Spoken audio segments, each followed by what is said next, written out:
Hello friends, मैं प्रियंका आर्या आप सबका आपके अपने चैनल लेट्स स्टार्ट स्टडी बहुत बहुत स्वागत हूँ। आज मैं आप सबके लिए हिंदी पेडागोजी के इम्पोर्टेंट क्वेश्चन की टॉपिक वाइज सीरीज लेके आया हूँ। आज मैं आप सबके लिए हिंदी पेडागोजी का फोर्थ टॉपिक भाषा अधिगम में व्याकरण की भूमिका, इसके इम्पोर्टेंट क्वेश्चन लेके आए तथा इसके प्रीवियस ईयर क्वेश्चन, जिससे आपको समझ में आएगा इस टॉपिक से कौन से इंपॉर्टेंट क्वेश्चन पूछे जा सकते हैं या इस टॉपिक से प्रीवियस ईयर में किस तरह से क्वेश्चन पूछे गए, जिससे आपको एग्जाम का पैटर्न समझ में आएगा। तो इससे पहले मैंने आपको हिंदी पेडागोजी की थ्योरी क्लासेस दी जा चुकी हैं और इससे पहले के तीनों टॉपिक के आपको इंपॉर्टेंट क्वेश्चन और प्रीवियस ईयर क्वेश्चन की सीरीज दी जा चुकी है। अगर अभी तक आपने ये सारी सीरीज को नहीं देखा तो हमारे चैनल के प्लेलिस्ट से जाकर सीरीज को देख लीजिए व इसके थ्योरी क्लासेस को देख लीजिए, जिससे क्या होगा कि आपको एक तो थ्योरी पढ़ने से कॉन्सेप्ट समझ में आएगा तो आप क्वेश्चन को इजीली सॉल्व कर सकते हैं। इसलिए सारे टॉपिक की वीडियो देख लीजिए और हमारे चैनल को सब्सक्राइब कर लीजिए, जिससे क्या होगा कि हमारे चैनल पे आने वाले सारी वीडियो के आपको रेगुलर वे पे नोटिफिकेशन मिलते रहेंगे, जिससे आपकी कोई भी क्लास मिस नहीं होगी। तो चलिए हम इस टॉपिक के इंपॉर्टेंट क्वेश्चन को डिस्कस करते हैं। आपका पहला क्वेश्चन है, छात्र व्याकरण के माध्यम से डॉट डॉट करना सीखते हैं। तो कह रहे जो व्याकरण होता है, जैसे व्याकरण को महर्षि पतंजलि ने अपनी पुस्तक महाभास में व्याकरण को किस नाम से कहा था, तो महर्षि पतंजलि ने व्याकरण को शब्दानुशासन कहा था। तो कई बार ऐसे पूछ सकते हैं कि व्याकरण को शब्दानुशासन किसने बोला था, तो किसने बोला था, महर्षि पतंजलि ने। और महर्षि पतंजलि ने किसमें बोला था, तो किसमें बोला था, महाभास में। तो कह रहे छात्र व्याकरण के माध्यम से क्या सीखते हैं, तो इसके ऑप्शन देख लीजिए। आपको हमेशा याद रखना, सीटेट एग्जाम में जो आपके ऑप्शन होते हैं उनमें जो सबसे बेस्ट ऑप्शन होता है आपको उसी को चूज करना है। कह रहे व्याकरण के माध्यम से ध्वनियों को शुद्ध उच्चारण करना सीखते हैं। ऐसा तो नहीं कि आपको जब अगर बच्चे जब छोटा होता है उसे व्याकरण नहीं आती तभी उच्चारण कर लेता है ना, और शुद्ध उच्चारण भी कर लेता है, तो आपका ऑप्शन क्या हो गया, रॉन्ग हो गया। अगला कह रहे विराम चिन्हों का शुद्ध प्रयोग। व्याकरण के माध्यम से विराम चिन्हों का प्रयोग करना सीखते हैं, लेकिन ऐसा नहीं कि सिर्फ विराम चिन्हों का, इसलिए हमें दूसरा ऑप्शन भी देखना है। हो सकता है ये सही हो लेकिन हमें दूसरा ऑप्शन भी देखना है। कह रहे भाषा का लिखित और मौखिक रूप से शुद्ध प्रयोग या ध्वनियों में सूक्ष्म अंतर। तो ध्वनियों में सूक्ष्म अंतर तो हमें जब उच्चारण का शिक्षा दी जाएगी तभी पता चल सकते हैं, तो ये आपका तो बिल्कुल रॉन्ग हो गया। तो अब आपको क्या करना है, इन दोनों में सबसे सही ऑप्शन चूज करना है। तो इसमें बताइए सबसे सही ऑप्शन क्या होगा, विराम चिन्हों का शुद्ध प्रयोग या भाषा का लिखित और मौखिक रूप से शुद्ध प्रयोग। अब जब भाषा का लिखित या मौखिक रूप से शुद्ध प्रयोग सीख रहे हैं तो उसमें आप क्या कर रहे हैं, शुद्ध उच्चारण भी सीखेंगे और विराम चिन्हों का भी शुद्ध रूप से प्रयोग करना सीख जाएंगे ना, क्योंकि लिखित और मौखिक का शुद्ध प्रयोग में तो आपको सारी चीजें आ जाएंगी। तो इस क्वेश्चन का राइट आंसर क्या हो जाएगा, इस क्वेश्चन का राइट आंसर हो जाएगा थर्ड। अब चलिए हमारा नेक्स्ट क्वेश्चन डिस्कस कर लेते हैं। नेक्स्ट क्वेश्चन कह रहा है भाषा के शिक्षिका होने के नाते व्याकरण पढ़ाते हुए आपका उद्देश्य होगा। कह रहा है कि एज आप लैंग्वेज अगर टीचर हैं तो आपका व्याकरण पढ़ाने का मुख्य उद्देश्य क्या होगा। आपको चार ऑप्शन दिए। पहला कह रहा है बच्चों को व्याकरणिक नियमों से अवगत कराना। एज ए लैंग्वेज टीचर आप जब भी ग्रामर पढ़ाएंगे तो आपका मुख्य उद्देश्य ये नहीं होगा कि बच्चों को सिर्फ व्याकरणिक नियमों से अवगत कराना है, क्योंकि व्याकरण नियम तो बुक से भी पढ़ सकता है, तो फिर टीचर का क्या रोल रहा है। तो आपका ऑप्शन क्या होगा, रॉन्ग हो गया।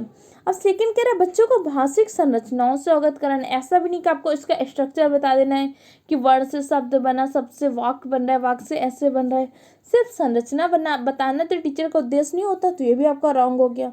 अब कह रहे बच्चों को वाक्य रचना के नियम बताना। अगर आप मान लीजिए कि टीचर आप बच्चों को सिर्फ नियम बता देंगे कि बेटा ऐसे बनता है, कर्ता का प्रयोग यहाँ होता है, कर्म का प्रयोग यहाँ होता है, तो क्या बच्चा सीख पाएगा, नहीं सीख पाएगा। तो यहाँ पे टीचर की यहाँ पे भी कोई सक्रिय भूमिका नहीं है। अगला कह रहे हैं भाषा का शुद्ध प्रयोग करना सिखाना। तो ये टीचर का मुख्य उद्देश्य है कि भाषा का शुद्ध प्रयोग कैसे करना है, ये टीचर को सिखाना। तो इस क्वेश्चन का राइट आंसर क्या हो जाएगा, इस क्वेश्चन का राइट आंसर हो जाएगा आपका फोर्थ। तो चलिए हमारा नेक्स्ट क्वेश्चन डिस्कस कर लेते हैं। नेक्स्ट क्वेश्चन क्या है, निगमन विधि है। जैसे आपको पढ़ाया तो मैंने भाषा शिक्षण की कुछ प्रमुख विधियां होती हैं, जैसे आगमन विधि, निगमन विधि, भाषा संसर्ग विधि, समवाय विधि, खेल विधि। ये सब क्या प्रमुख विधियां जिसके माध्यम से व्याकरण की शिक्षा प्रदान करते हैं। तो इसमें आपकी पूछ रहे हैं निगमन विधि क्या है, उसमें क्या करते हैं। तो आपको मैंने बताया था कि निगमन विधि में हम क्या करते हैं, पहले बच्चे को क्या करते हैं, नियम बताते हैं और नियम के पश्चात उसको उदाहरण देख के समझाते हैं। ये किसमें होता है, निगमन विधि में। तो आप देख लिए कौन सा इसमें सही है, नियम बताकर उदाहरण बताना। ये आपकी कौन सी विधि है, निगमन विधि है। अब आप पूछ सकते हैं कि कई बार क्या होता है, आगमन विधि क्या है, आपसे पूछ सकते हैं। तो आगमन विधि में हम क्या करते हैं, पहले उदाहरण देख कर नियम समझाते हैं। ये आपकी कौन सी विधि है, आगमन विधि। तो कई बार क्या होता है, आपसे पूछ सकते हैं कि आगमन निगमन विधि में क्या होता है। तो आगमन विधि में हम क्या करते हैं, पहले उदाहरण देते हैं, उसके बाद नियम समझाते हैं। जबकि निगमन विधि में क्या होता है, नियम बताकर उदाहरण समझाते हैं। तो इसका आपका राइट आंसर क्या हो जाएगा, फर्स्ट हो जाएगा। अब चलिए हम अगला क्वेश्चन डिस्कस कर लेते हैं। अगला क्वेश्चन कह रहा है कि 5वीं कक्षा की अध्यापिका छात्रों को व्याकरण पढ़ाने के प्रसिद्ध पुस्तकों के लेखकों की पुस्तक पढ़ाती है। वह व्याकरण पढ़ाने के लिए किस विधि का प्रयोग कर रही है। तो मैंने आपको जब इसकी विधियां बताई थी, तो मैंने आपको बताया था कि कौन कौन सी विधि होती हैं, जैसे आगमन, निगमन, भाषा संसर्ग, समवाय, सहसंबंध विधि। ये सारी क्या होती है, भाषा शिक्षण की प्रमुख विधियां होती हैं। अब इस विधि में अध्यापिका क्या कर रही, व्याकरण पढ़ाने के लिए प्रसिद्ध पुस्तकों की, प्रसिद्ध लेखकों की पुस्तकें पढ़वा रही है। तो मैंने आपको किस में बताया था कि आप क्या करते हैं, बच्चों को प्रसिद्ध लेखक जो होते हैं, राइटर्स होते हैं, उनकी पुस्तक पढ़ाते हैं। तो भाषा संसर्ग विधि में, भाषा संसर्ग विधि में आप क्या करते हैं, जो बच्चों को व्याकरण सिखाने के लिए जो प्रमुख राइटर होते हैं, ऑथर होते हैं, उनकी पुस्तकें पढ़ाते हैं, उसके माध्यम से बच्चों को समझाने का प्रयास करते हैं। तो इसका राइट आंसर क्या हो जाएगा, सेकंड हो जाएगा। ठीक है। और आगमन विधि क्या होती है, मैंने अभी आपको बताया। आगमन विधि में बच्चे को पहले उदाहरण देते हैं, उसके बाद नियम बताते हैं। इसमें क्या होता है, बच्चे को कोई भी चीज़ बतानी तो पहले उसको उदाहरण देंगे, तब उसको नियम दे के समझाने का प्रयास करें। और निगमन विधि में इसका विपरीत होता है, पहले नियम बताते हैं, इसके पश्चात उसको उदाहरण दे के समझाने का प्रयास करते हैं। तो इस क्वेश्चन का राइट आंसर क्या हो जाएगा, 4 क्वेश्चन का राइट आंसर हो जाएगा आपका सेकंड। चलिए हमारा नेक्स्ट क्वेश्चन डिस्कस कर लेते हैं। नेक्स्ट क्वेश्चन कह रहा है, आगमन विधि द्वारा व्याकरण पढ़ाने में कौन से शिक्षण सूत्र का प्रयोग करते हैं। कह रहे आगमन विधि द्वारा व्याकरण पढ़ा रहे हैं। आगमन विधि आपकी एक विधि, अब कह रहे आगमन विधि में आपके कौन से शिक्षण सूत्र का प्रयोग होता है, जैसे मूर्त से अमूर्त की ओर, सरल से जटिल की ओर, ज्ञात से अज्ञात की ओर, ये आपके क्या प्रमुख शिक्षण सूत्र हैं। तो पूछ रहे इसमें आगमन विधि में आप कौन से शिक्षण सूत्र का प्रयोग करते हैं। तो आप बताइए, पहले आपको पता है आगमन विधि में हम क्या करते हैं। तो आगमन विधि में क्या करते हैं, पहले उसको उदाहरण देते हैं, तब नियम समझाते हैं ना। तो उदाहरण कैसा होता है, जो उसके सामने स्थूल चीज़ें होती हैं या जो मूर्त चीज़ें होती हैं, जिसको उसके सामने देख सकते हैं, वही तो उदाहरण देते हैं। उसके पश्चात क्या होता है, उसके लिए जो अज्ञात चीज़ें, उसके लिए जो नई चीज़ें होती है, वो समझाने का प्रयास करते हैं नियम दे के। तो बताइए इसमें कौन सा शिक्षण सूत्र होगा। आगमन विधि में मूर्त से अमूर्त शिक्षण सूत्र का प्रयोग करेंगे, बिल्कुल करेंगे, क्योंकि पहले आप उसको उदाहरण दे रहे हैं ना। तो पहले क्या होगा, उसके सामने जो मूर्त चीज़ें हैं उसको बताएंगे, उसके बाद उसके सामने की जो अमूर्त चीज़ें उसको समझाने का प्रयास करेंगे। कठिन से सरल की ओर, ऐसा तो नहीं है आपका शिक्षण सूत्र किसका प्रयोग कर रहे हैं। तो ये आपका एक प्रकार का शिक्षण सूत्र है, लेकिन इसका आप आगमन विधि में प्रयोग नहीं करते।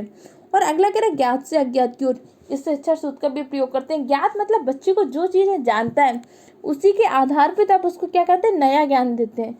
जैसे आपको कहा गया कि बच्चे को जब भी कोई ज्ञान देना है तो क्या करना है, उसके पूर्व ज्ञान को आधार मान के नवीन ज्ञान देने का प्रयास करना है।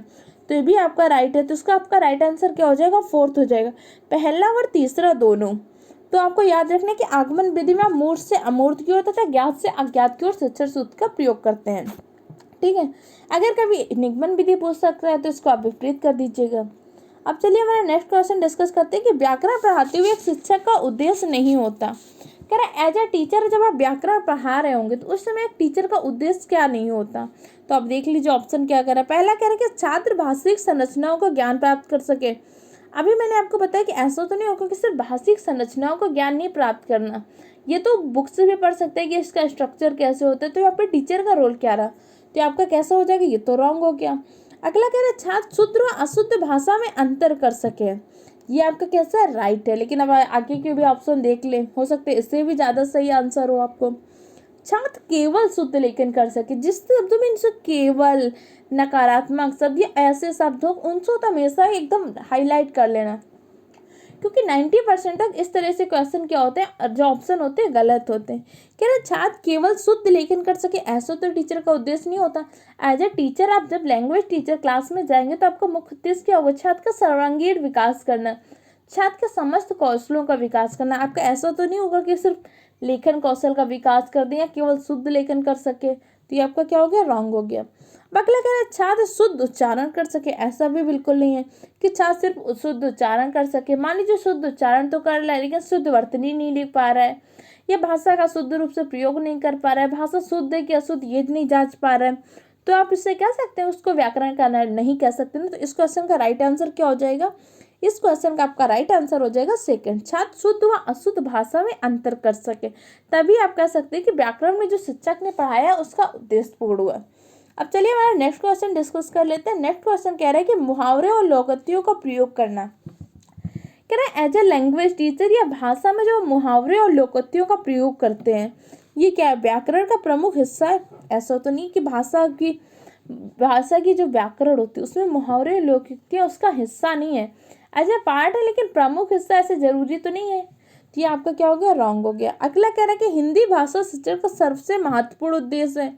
मुहावरे और लोकोक्तियाँ हिंदी भाषा शिक्षण का सबसे महत्वपूर्ण उद्देश्य ऐसा भी नहीं है, तो ये भी आपका रॉन्ग हो गया। भाषिक अभिव्यक्ति को प्रभावी बना, तो ये आपका क्या है, राइट है।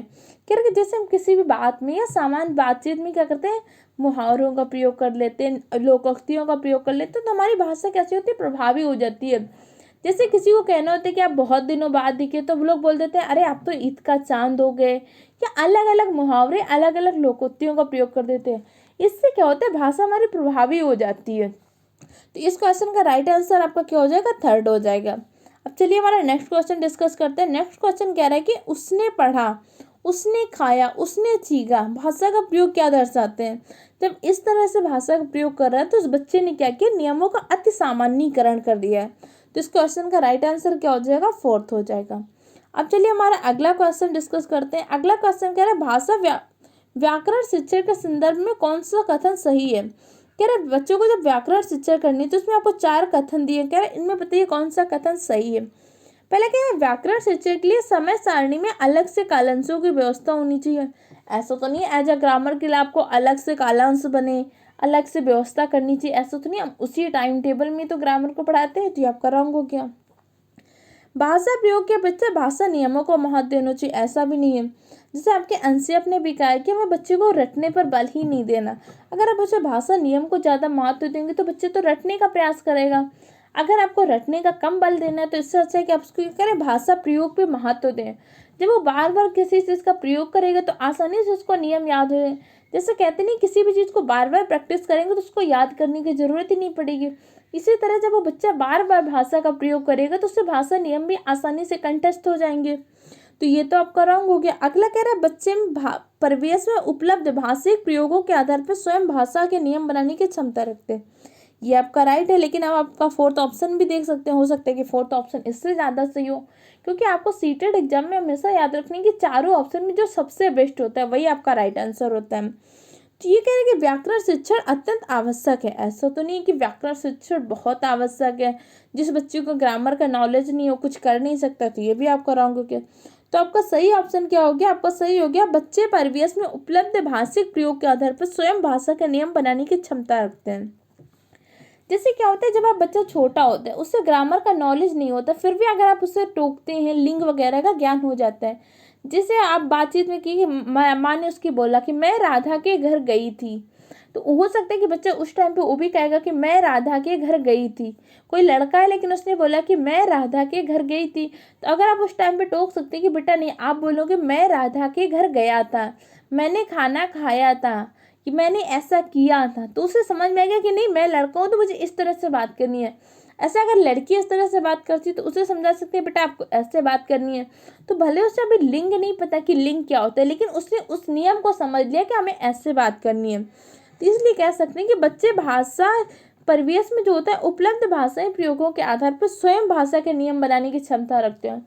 उसने एक नियम बना लिया कि हमें ऐसे बात करनी क्योंकि मैं लड़का हूँ, या मैं लड़की हूँ, मुझे इस तरीके से बात करनी है। तो क्या कि अपने परिवेश के आधार पर स्वयं अपना एक नियम बना लिया।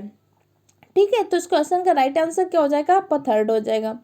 अब चलिए हमारा नेक्स्ट क्वेश्चन डिस्कस करते हैं। नेक्स्ट क्वेश्चन कह रहा है कि व्याकरण शिक्षण को सरल व रुचिकर बनाने के लिए निम्नलिखित में कौन सा उपाय नहीं किया जा सकता। जहाँ पे नहीं दिया उसको तुरंत हाईलाइट कर लेना, क्योंकि कई बार क्या होता है एग्जाम में हम नहीं शब्द को ध्यान नहीं देते और सही क्वेश्चन को गलत कर देते हैं। तो कह रहे इसमें कौन सा उपाय नहीं किया जा सकता। पहला कह रहा है व्याकरण की पाठचर्या को छात्रों के स्तर अनुकूल बनाना। ये आपका बिल्कुल सही है, लेकिन आपसे पूछ क्या रहा है, नहीं किया जा सकता, तो आपका ऑप्शन कैसे हो गया, रॉन्ग हो गया। जब भी आपको बच्चों को व्याकरण की जो पाठचर्या बनेंगे अगर बच्चों के स्तर के अनुरूप बनाएंगे तो बच्चे सरल व रुचिकर तरीके से सीख सकते हैं। और व्यवहारिक व्याकरण की शिक्षा भाषा संसर्ग विधि से देना। आप कह रहे हैं कि व्यवहारिक व्याकरण की जो शिक्षा है आपको भाषा संसर्ग विधि से देना है, तो ये भी आपका सही है कि जो व्यवहारिक व्याकरण है जो हमारे सामान्य दिनचर्या में प्रयोग करते हैं इसकी शिक्षा भाषा संसर्ग विधि से दी जा सकती है। तो आपसे पूछ रहा है कौन सा नहीं है, तो ये भी आपका रॉन्ग हो गया। कह रहे छात्रों को नियम और परिभाषा रखने के लिए प्रोत्साहित किया जाना, ये आपका बिल्कुल गलत है।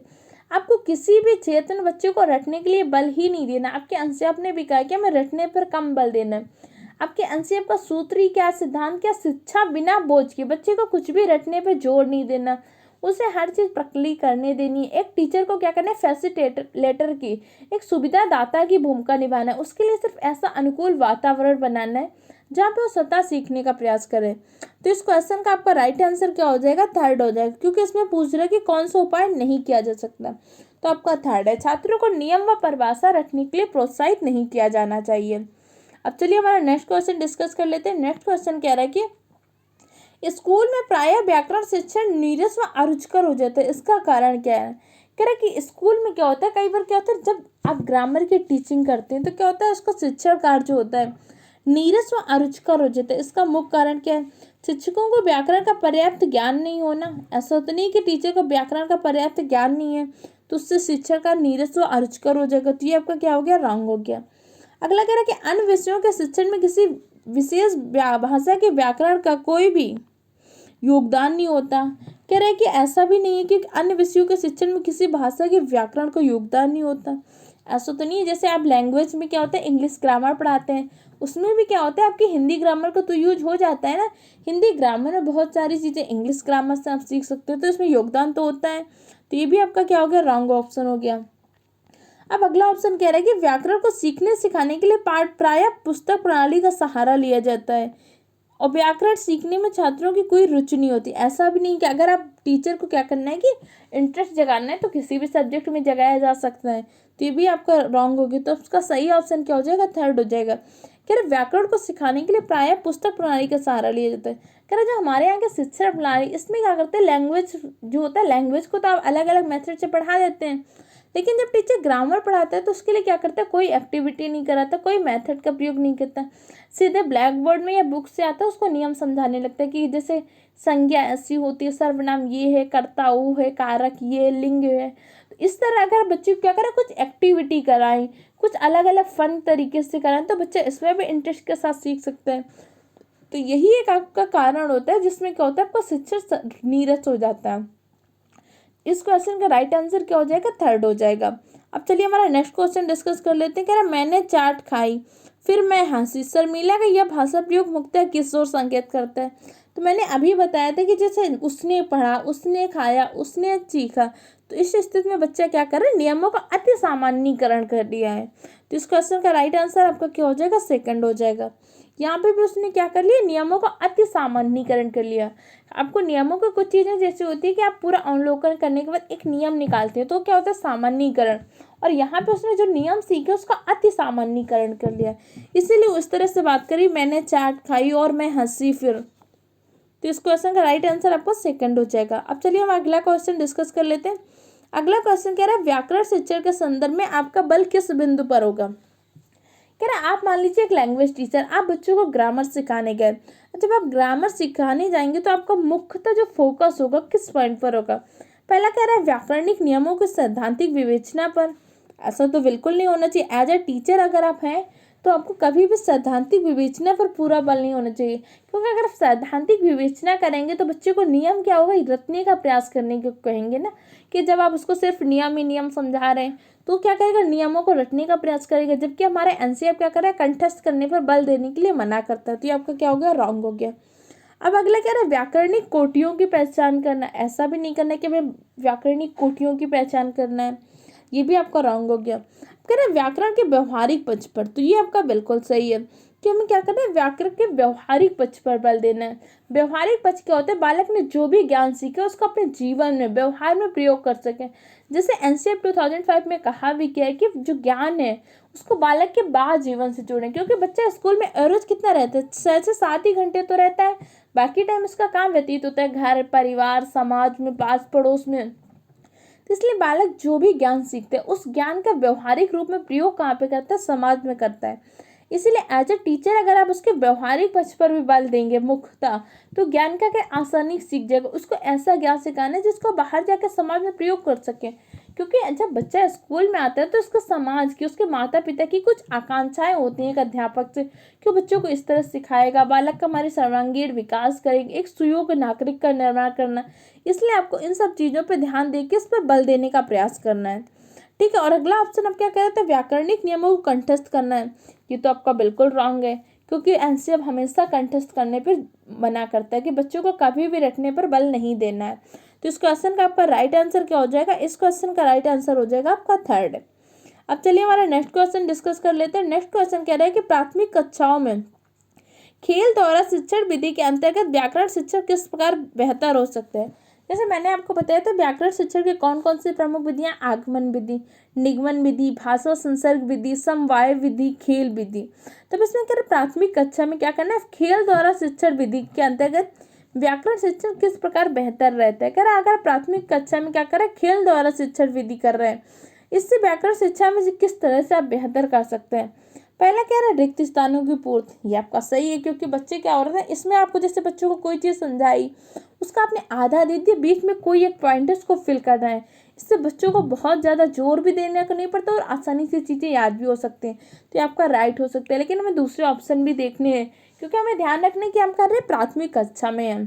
कह रहे वस्तुनिष्ठ प्रश्नों के आधार पर, वस्तुनिष्ठ प्रश्नों के आधार पर आप कर सकते हैं, लेकिन इसको खेल के द्वारा नहीं कर सकते, क्योंकि खेल के द्वारा क्या आ रहा है, आप बच्चों को इस तरह से अगर मल्टीपल चॉइस क्वेश्चन जैसे एमसीक्यू फॉर्म में देंगे तो एग्जाम का फॉर्म हो जाएगा, फिर बच्चों को उसमें इंटरेस्ट ही नहीं आएगा। तो ये आपका रॉन्ग हो गया। अगला करें उच्च स्तरीय खेल प्रतियोगिता द्वारा, अगर आप कोई कंपटीशन की भावना रख दें तो बच्चों के अंदर जो खेल के द्वारा अपने सामूहिक टीम भावना का विकास करने का प्रयास कर रहे हैं, उन गुणों का विकास नहीं कर पाएंगे। तो यहाँ पे इसको का भी राइट आंसर गलत हो जाएगा ये। और अगला कह रहे पाठ्य पुस्तक का अध्ययन करवा के, अगर आपको पाठ्य पुस्तक का ही अध्ययन करवाना है तो आप खेल के लिए लेके क्यों आए, उसको खेल के शिक्षण विधि में क्यों लेके आए, उसको तो आप क्लास में भी पढ़ा सकते हैं। तो ये भी आपका रॉन्ग हो गया। कई बार क्या होता है ये ऑप्शन आप किसी दूसरे क्वेश्चन के लैंग्वेज में हो सकता है यही ऑप्शन सही होंगे, इसलिए सीटेट में हमेशा ध्यान रखना कि आपको लैंग्वेज पे डिपेंड कर रहा है कि आपसे पूछ क्या रहा है। इसी कारण क्या होता है बच्चों के क्वेश्चन ज़्यादा गलत होते हैं, क्योंकि क्या होता है बहुत सारे बड़े बच्चे क्या करते हैं पेडागोजी के क्वेश्चन लैंड कर लेते हैं। अब लैंड कर ले तो इस कंडीशन में तो सही है, लेकिन अगली कंडीशन में हो सकता है वही गलत हो जाए। जैसे अगली कंडीशन में क्या होगा, उच्च स्तरीय खेल प्रतियोगिता आपकी सही हो सकती है अगर लैंग्वेज उस तरह से पूछ सकता है। जैसे कह सकता है कि बच्चों में भाषा का विकास करने के लिए क्या करना है, प्रतियोगिता करवा लें या अलग अलग ऑप्शन, तो उस स्थिति में आपका सही हो सकता है, क्योंकि हम प्रतियोगिता के द्वारा भी बच्चों में भाषा का विकास करते हैं। लेकिन इस स्थिति में आपका ऑप्शन क्या है, गलत है। तो इसलिए आपको हमेशा लैंग्वेज को समझनी है, इसके लिए आपको थ्योरी क्लासेस पढ़नी होगी। जब थ्योरी क्लासेस आप पढ़ लेंगे तो आपके माइंड में कॉन्सेप्ट डेवलप होगा। जब कॉन्सेप्ट डेवलप होगा तो किसी भी तरह से लैंग्वेज को घुमा के क्वेश्चन पूछे या किसी भी तरह से आप इजीली सॉल्व कर सकते हैं। इसमें आपसे क्यों आपका पहला ऑप्शन सही हुआ। इसमें कह रहे हैं कि प्राथमिक कक्षा में खेल द्वारा शिक्षण विधि करा रहे, इसके अंतर्गत आपको व्याकरण शिक्षा किस प्रकार बेहतर तरीके से दे सकते हैं। तो जैसे आप सब देखते होंगे आपके एनसीईआरटी बुक में क्या होते हैं, फिल इन द ब्लैंक्स का कॉलम होती है, या बच्चों से कोई एक्टिविटी करा सकते हैं। एक बच्चा आधी चीज़ें बता रहा है, दूसरे बच्चे को एक कोई पॉइंट छोड़ दिए कि आपको ये बताना है, तो वो बच्चा इसको बता रहा है। इस तरह से जब वो fill in the blanks type से करेगा तो आसानी से सीख भी जाएगा, इंटरेस्ट भी आएगा, और एक दूसरे के प्रति क्या होगा, सहयोग तथा मित्रता की भावना का भी विकास होगा। और खेल के द्वारा इसका विकास भी कर सकते हैं, क्योंकि आपको एक टीचर के होने के नाते क्या करना है, बालक का सर्वांगीण विकास करना है। तो इस क्वेश्चन का आपका राइट आंसर क्या हो जाएगा, 14 का फर्स्ट हो जाएगा। ठीक है, चलिए हमारा नेक्स्ट क्वेश्चन डिस्कस करते हैं कि नेक्स्ट क्वेश्चन कह रहा है मंदिरा पहली कक्षा में पढ़ती है और आम बहुत अच्छा लगता है, मैं थक गई आदि वाक्यों का प्रयोग करती है। तो मंदिरा क्या कर रही, कह रहा मंदिरा क्या कर रही है, आपकी पहली कक्षा में पढ़ती है और आम बहुत अच्छा लगता है बोल रही है, मैं थक गई। तो ये ऐसे वाक्यों का प्रयोग करके मंदिरा क्या दिखा रही, मतलब क्या करने की कोशिश कर रही है। पहला कह रहा है लिंग वचन क्रिया आदि की दृष्टि सर्वनाम का प्रयोग करना जानती है, बिल्कुल सही, क्योंकि बोल रही ना कि मंदिरा पहली कक्षा में पढ़ती हो, कह रही मुझे आम बहुत अच्छा लगता है, मैं थक गई, तो ये कह रही सर्वनाम का प्रयोग तो कर रही है ना, तो ये तो आपका सही है। लेकिन हम दूसरा भी देख रहे हैं, लिंग वचन क्रिया का भी प्रयोग कर रही है, जैसे बोली मैं थक गई, ऐसा तो नहीं बोली मैं थक गया, तो उसे लिंग का भी पता है, वचन का भी प्रयोग कर रही है और सर्वनाम का भी प्रयोग कर रही है। लेकिन आप दूसरे ऑप्शन भी देख लीजिए, केवल सर्वनाम का ही प्रयोग जानते हैं ऐसा तो नहीं है, वो तो लिंग का भी प्रयोग के आधार पर कर रही है ना, मैं थक गई, तो ऐसा तो नहीं कह सकते ना कि केवल सर्वनाम का ही प्रयोग करना जानती है। और अगला कह रहा है केवल लिंग की दृष्टि से सर्वनाम का प्रयोग करना जानती है, ऐसा भी नहीं कह सकती कि केवल लिंग की दृष्टि से ही सर्वनाम का प्रयोग करना जानती है। अगला ऑप्शन कह रहा है केवल मैं वाले वाक्य बोल सकती है, आप ऐसा भी नहीं कह सकती केवल मैं वाले वाक्य बोल सकती है, क्योंकि उसने लिंग का प्रयोग कर रही है, वचन का प्रयोग कर रही है, सर्वनाम का प्रयोग कर रही है। ये उचित रूप से प्रयोग तो तभी कर सकती है ना जब उसको इन सब चीज़ों का सही से ज्ञान होगा। तो इसलिए इस क्वेश्चन का आपका राइट आंसर क्या हो जाएगा, फर्स्ट हो जाएगा। अब चलिए आपका नेक्स्ट क्वेश्चन डिस्कस कर लेते हैं। नेक्स्ट क्वेश्चन कह रहा है कि भाषा के व्याकरण की समझ को, क्योंकि जब आपके भाषा की व्याकरण की समझ है, इसको क्या कर सकते हैं, केवल लघुत्तरीय प्रश्नों के माध्यम से आंका जाना चाहिए। ऐसा तो नहीं कि आपको जो भाषा के व्याकरण की समझ है उसको आकलन कैसे करना है, केवल आप शॉर्ट टाइप के क्वेश्चन से क्या आप उसके व्याकरण की समझ को आंक सकते हैं, बिल्कुल नहीं, आपका रॉन्ग हो गया।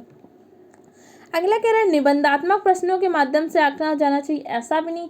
आपको क्या करें, जैसा कॉन्सेप्ट है उसी के अकॉर्डिंग तो क्वेश्चन पूछेंगे। जैसे आप मान लीजिए लिंग वगैरह है, तो इसमें अगर आप कह देंगे कि इसमें आप ऐसे लिख के दीजिए, बच्चा इसमें दे सकता है, नहीं दे सकता ना। तो जिस तरह से आपका टॉपिक हो उसी तरह से बच्चे को क्वेश्चन पूछने हैं। तो ऐसा नहीं कह सकते कि केवल लघुत्तरीय प्रश्नों के माध्यम से या निबंधात्मक प्रश्नों के माध्यम से, तो ये भी आपका रॉन्ग हो गया। अगला कह रहा है संदर्भ पूर्वक प्रश्नों के माध्यम से आंका जाने, तो ये आपका सही है कि जैसा आपका संदर्भ होगा उसी के अकॉर्डिंग प्रश्न बनाने, उसी के आधार पर आकलन करना है, तो ये आपका क्या हो गया, राइट हो गया। अगला कह रहा है केवल वस्तुनिष्ठ, ये भी गलत है। ऐसा तो नहीं केवल एमसीक्यू के फॉर्म से, ये आपके जैसी कंडीशन है उसी अकॉर्डिंग। जैसे क्या होता है आपके शिक्षण विधि या शिक्षण सूत्र होते हैं, तो हर शिक्षण विधि हर शिक्षण सूत्र का प्रयोग क्या करना है, आपको परिस्थिति के अनुसार पे करना है। बाकी शिक्षण विधियाँ तो सारी उपयुक्त होती है, लेकिन आपको क्या करना है, चयन एक विधि का करना है कि उस परिस्थिति में छात्र के स्तर, उसकी रुचि के आधार पर कौन सी विधि उपयुक्त हो गई। इसलिए आपको टीचर होने के नाते आपको पता होना चाहिए किस विधि का कब प्रयोग करना है, किस तरह से मूल्यांकन करना है। यही सब चीज़ें आपको सीसी में, सतत व व्यापक मूल्यांकन में, ब्लूप्रिंट में, ये सारी चीज़ें आपको डिटेल से समझाई गई हैं। तो इस क्वेश्चन का आपका राइट आंसर क्या हो जाएगा, थर्ड हो जाएगा। अब चलिए हमारा नेक्स्ट क्वेश्चन डिस्कस कर लेते हैं। नेक्स्ट क्वेश्चन कह रहा है कि भाषा शिक्षण में खेल का महत्वपूर्ण स्थान है, क्योंकि भाषा शिक्षण में आप खेल का भी महत्वपूर्ण स्थान है, क्यों है, क्योंकि इससे भाषा शिक्षक को कम श्रम करना पड़ता है। ये आपका तो कोई ऑप्शन सही नहीं है कि टीचर को श्रम कम करना पड़ा है, टीचर को हार्डवर्क कम करना पड़ा है, ऐसा तो नहीं कि इसलिए खेल को शामिल कर देते हैं। अगला कह रहा है खेल भाषा को विस्तार देते हैं, तो ये आपका बिल्कुल सही है, क्योंकि खेलों के द्वारा क्या होता है, बहुत सारे नए नए शब्द आते हैं, बच्चे संप्रेषण करते हैं जिससे उनके भाषा का विस्तार होता है, तो ये आपका क्या हो गया, राइट हो गया। अगला कह रहा खेल में आनंद आता है, ये बिल्कुल सही है, लेकिन सिर्फ इसीलिए आप खेल को तो नहीं शामिल करते कि आपको खेल में आनंद आता है, तो ये आपका रॉन्ग हो गया। खेल में शारीरिक विकास होता है, ये भी बिल्कुल सही, आपके खेल के द्वारा बच्चों में शारीरिक विकास होता है, लेकिन ये सिर्फ इसलिए आपको खेल को नहीं शामिल किया गया। खेल में क्या होता है, बच्चे अपने विचार भावनाओं को व्यक्त करते हैं जिससे उनका भाषा का विस्तार होता है। इसके अलावा खेलों के द्वारा बच्चे के साथ शैक्षिक बच्चों का आप मूल्यांकन कर सकते हैं। खेल के द्वारा और क्या कर सकते हैं, खेल के द्वारा बच्चों में क्या हो सकता है, भाषा का विकास, संप्रेषण कला प्रभावी हो सकती है, उसमें मित्रता, सहभागिता, सहयोग की भावना का विकास कर सकते हैं, बालकों का सर्वांगीण विकास करते हैं, इसलिए खेल को पाठ्यक्रम में शामिल किया गया है। तो इस क्वेश्चन का आपका राइट आंसर क्या हो जाएगा, इस क्वेश्चन का राइट आंसर आपका सेकंड हो जाएगा। और आप इन सारे क्वेश्चन के कमेंट करके बताइए कि आपके कितने क्वेश्चन सही हुए हैं। मैं आपको क्या कर रही हूँ, सारे क्वेश्चन के ऑप्शन भी डिटेल से समझाती जा रही हूँ, क्योंकि जैसे आपने एक बार थ्योरी क्लासेस देखी थी तो आपने कॉन्सेप्ट समझा था, अब इस क्वेश्चन सीरीज में भी एक बार कॉन्सेप्ट समझते जा रहे हैं, तो आपके कॉन्सेप्ट क्या होगा, और स्ट्रांग होते जाएंगे। इसके बाद आपको क्या करूँगी, इंपॉर्टेंट क्वेश्चन की एक और सीरीज लेके आऊँगी जिसमें क्या होगा, बहुत सारे और इंपॉर्टेंट क्वेश्चन होंगे। जब आप बार बार क्वेश्चन करते रहेंगे तो आपका कॉन्सेप्ट पूरे डेवलप हो जाएंगे, और कोई भी क्वेश्चन आपको लैंग्वेज कितनी भी बदल के देगा, अगर आप सारी सीरीज को रेगुलरली फॉलो कर लेंगे।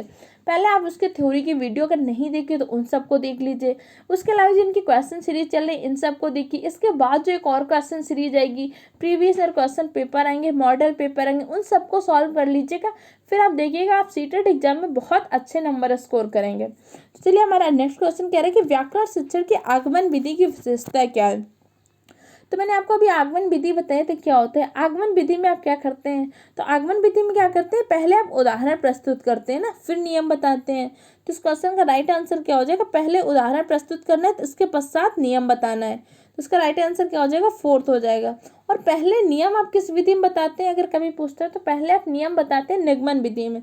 अगर ये चीज़ें कभी आप भूल जाते हो, ऐसे याद कर सकते हैं निगमन, निगमन में पहले ना आ रहा है ना, तो मतलब पहले आप नियम बताएंगे। ऐसा आज आप ट्रिक की तरह माइंड में रख सकते हैं, बाकी इनको ऐसा आपको कॉन्सेप्ट से ही ज़्यादा चीज़ें रखनी चाहिए याद। ठीक है, तो इस क्वेश्चन का राइट आंसर क्या हो जाएगा, 4th हो जाएगा। अब चलिए हमारे नेक्स्ट क्वेश्चन डिस्कस करते हैं। नेक्स्ट क्वेश्चन कह रहा है कि भाषा की कक्षा में भाषाई खेलों का आयोजन मुख्यतः, कह रहा है कि आप भाषा की कक्षा में भाषाई खेलों का आयोजन कर रहे हैं, तो क्यों कर रहे हैं, मुख्यतः किस लिए कर रहे हैं। भाषा सीखने की प्रक्रिया में स्वाभाविकता लाता है, बिल्कुल सही है, लेकिन आपको दूसरे ऑप्शन भी देखने हैं, क्योंकि जब बच्चे खेलते हैं, खेलना क्या होता है, बच्चों की एक स्वाभाविक प्रक्रिया होती है, और खेलने में उनका भाषा का भी विकास होता है, संप्रेषण कला का भी विकास होता है, आकलन का काम करता है। ये तो नहीं सही है आपका। भाषा के खेल या शिक्षा में क्या करते हैं, आप खेल का प्रयोग करके आकलन कर सकते हैं, लेकिन सिर्फ आकलन का काम ऐसे तो नहीं कर सकते, तो आपका रंग हो गया। रोचकता और जोश लाता है, खेल के द्वारा बच्चों में रोचकता और जोश आता है, लेकिन ये भाषा के शिक्षक में अगर आप जब लैंग्वेज टीचर हैं तो आपको रोचकता और जोश की क्या आवश्यकता है, तो इसलिए आपका उद्देश्य तो कुछ और आपका उद्देश्य क्या होता है, उसके भाषा का विस्तार करना। और भाषा का विस्तार कैसे होता है, क्योंकि खेल एक स्वाभाविक क्रिया होती है और बच्चों को उसमें क्या होता है, उनकी स्वाभाविकता आती है, तो ये भी आपका रॉन्ग हो गया। अध्यापक के काम को सरल बनाते हैं, ऐसा बिल्कुल भी नहीं है कि आप जैसे टीएलएम प्रयोग करते हैं, विभिन्न विभिन्न एक्टिविटी करते हैं, तो ऐसा इसलिए तो नहीं कहते कि टीचर का काम सरल हो गया। आप टीएलएम, एक्टिविटी, प्रोजेक्ट, ये सारी चीज़ें इसलिए करते हैं कि बच्चे का इंटरेस्ट जगे, बच्चे आसानी सीख सकें, बच्चे चीज़ों को आसानी से आत्मसातकरण कर लें, इस सब चीज लिए इन सब चीज़ों का प्रयोग करते हैं। तो इस क्वेश्चन का आपका राइट आंसर क्या हो जाएगा, 19 का राइट आंसर हो जाएगा, उसका फर्स्ट हो जाएगा। अब चलिए हमारा नेक्स्ट क्वेश्चन डिस्कस करते हैं। नेक्स्ट क्वेश्चन कह रहा है निम्नलिखित में किसके अभाव में हम पढ़ नहीं सकते। कह रहा है आपको 4 ऑप्शन दिए, बता रहा कह रहा है इनमें से किसके अभाव में आप बिल्कुल भी पढ़ नहीं सकते। पहला क्या कह रहा है, लिपि से परिचय, ये आपका बिल्कुल सही। अगर आपको लिप ही नहीं पता होगी, जैसे हमारी हिंदी किस लिपि में लिखी जाती है, तो देवनागरी लिपि में। अगर मान लीजिए आपको लिप का नॉलेज ना होता, क्या आप पढ़ सकते हैं, बिल्कुल नहीं, तो आपका क्या होगा, राइट होगा। लेकिन हमें दूसरे ऑप्शन भी देखने हैं। कह रहा है कि 12 खड़ी से परिचय, 12 खड़ी से परिचय आवश्यक है, लेकिन अगर आपका लिप का परिचय नहीं है तो 12 खड़ी भी तुझसे के अंतर्गत आएगी। वैसे अगर ऑप्शन में लिप नहीं होता तो आप इसको भी लगा सकते थे, तो आपका ऐसे क्या हो गया, रॉन्ग हो गया, क्योंकि आपको लिप दी हुई है। कह रहा वर्णमाला की क्रमबद्धता का ज्ञान, आपको वर्णमाला की क्रमबद्धता का ज्ञान होना चाहिए, लेकिन इतना आवश्यक नहीं है। जैसे आप वर्णमाला को पहचान रहे तो भी आप आसानी से समझ सकते हैं, इसके लिए क्रमबद्धता का ज्ञान होना बहुत आवश्यक नहीं है, लेकिन होना चाहिए। लेकिन अगर आपको लिप का ही नहीं तो आपको वर्णमाला कैसे नॉलेज होगा, इसलिए आपका ये भी ऑप्शन गलत हो गया। अगला कह रहा है संयुक्ताक्षर की पहचान, आपके संयुक्ताक्षर कितने होते हैं, पहले आपको यही पता है 4 होते हैं, जो मैंने आपको हिंदी ग्रामर में पढ़ाएंगे कि संयुक्ताक्षर आपके 4 होते हैं। अगर आप संयुक्ताक्षर नहीं भी पहचान पा रहे हैं, आपको बाकी चीज़ों का नॉलेज है, लिप वगैरह का परिचय, तो आप हिंदी को पढ़ सकते हैं। लेकिन अगर आप मान लीजिए आपको लिप का ही परिचय नहीं है, तो क्या आप पढ़ सकते हैं, बिल्कुल नहीं पढ़ सकते। तो इस क्वेश्चन का राइट आंसर क्या हो जाएगा, आपका फर्स्ट हो जाएगा। इस तरह से आज हमने आपके इस टॉपिक के भाषा अधिगम में व्याकरण की भूमिका के इंपॉर्टेंट क्वेश्चन व प्रीवियस ईयर क्वेश्चन को डिस्कस किया कि इस टॉपिक से कौन से इंपॉर्टेंट क्वेश्चन आ सकते हैं, या इस टॉपिक से प्रीवियस ईयर में किस तरह से क्वेश्चन आए। इन सारे क्वेश्चन में आपको मैंने डिटेल से समझाने का भी प्रयास किया, सिर्फ क्वेश्चन के आंसर नहीं बताए, क्योंकि सिर्फ क्वेश्चन के आंसर में आप उसको रटेंगे, लेकिन मैंने आपको समझाने का प्रयास किया कि एक बार तो मैंने आपको हिंदी पेडागोजी के थ्योरी में समझाया, अब इसमें भी समझाने का प्रयास किया, जिससे क्या हो कि आपके एग्जाम का पेपर का लेवल थोड़ा मॉडरेट भी बन जाए, तो भी अगर आपके माइंड में सारे कॉन्सेप्ट हैं तो आप इजीली क्वेश्चन को सॉल्व कर लेंगे। इसी से कॉन्सेप्ट हमारे चैनल पे सीटेड एग्जाम की तैयारी के लिए सीडीपी की क्लासेस चल रही है, हिंदी पेडागोजी की थ्योरी क्लासेस कंप्लीट हो चुकी है, मैथ पेडागोजी की थ्योरी क्लासेस कंप्लीट हो चुकी है, ईवीएस प्राइमरी लेवल की क्लासेस कंप्लीट हो चुकी हैं, ईवीएस पेडागोजी की क्लासेस कंप्लीट हो चुके हैं, साइंस जूनियर लेवल की क्लासेस चल रही हैं, science junior SST junior level के लिए क्लासेस चल रही हैं।